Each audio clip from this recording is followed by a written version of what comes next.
Hello, everyone.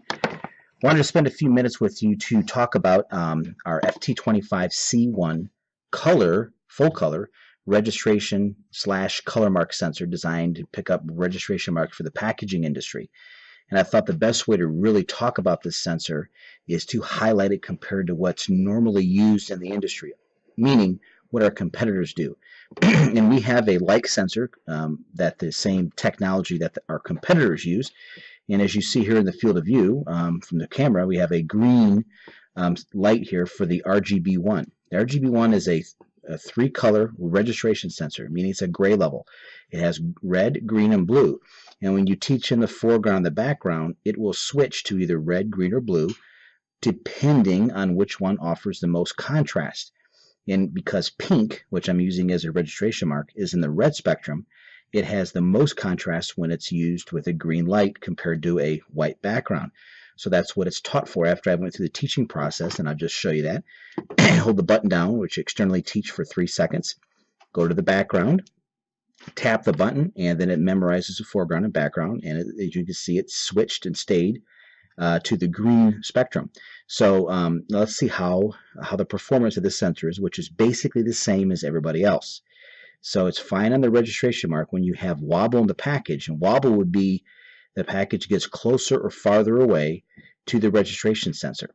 And the problem in the industry is that's common is false tripping from a registration sensor. Otherwise, it gives you a false positive.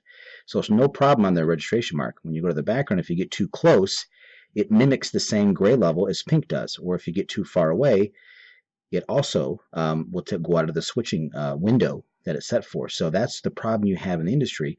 Also, if you have other things like this green, which has the same gray level as pink, it will give the sensor a false trip. As you can see, it's on, but when you go to the white background, it's not. So this is a typical problem. Here we see also on the gray level.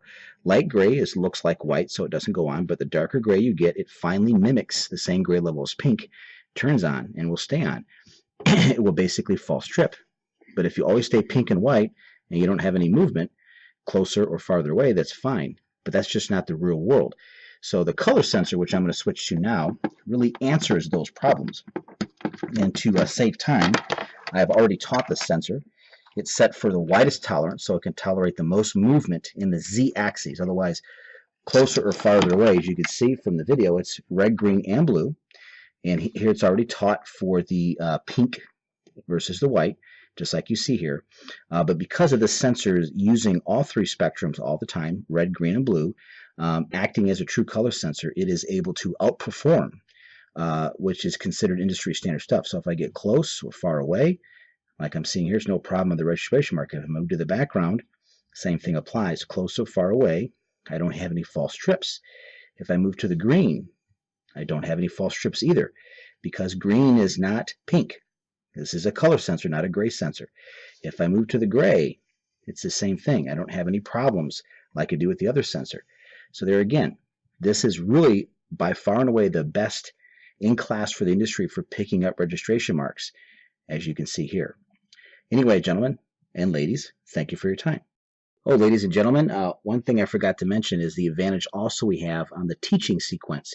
Typically in the industry, you have to teach a registration mark and in the background for the sensor to set up its switch point and to set up which frequency, or excuse me, which color it's going to use, red, green, or blue.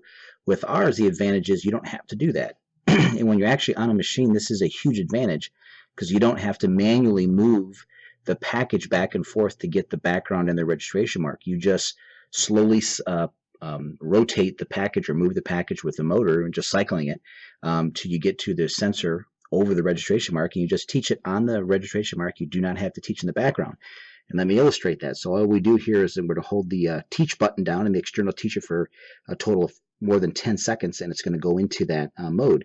And you can tell when we get the green LED flashing, like we do now, then we just let go of the button, tap it again, and we've now taught in pink as a registration mark in the widest tolerance, as you can see here. And we can also do the same movement we did before, up and down. We can go to the background and get the same kind of play we did before and not have a false trip. This, ladies and gentlemen, is a major advantage, and I wanted to make sure I mentioned it. Thank you for your time.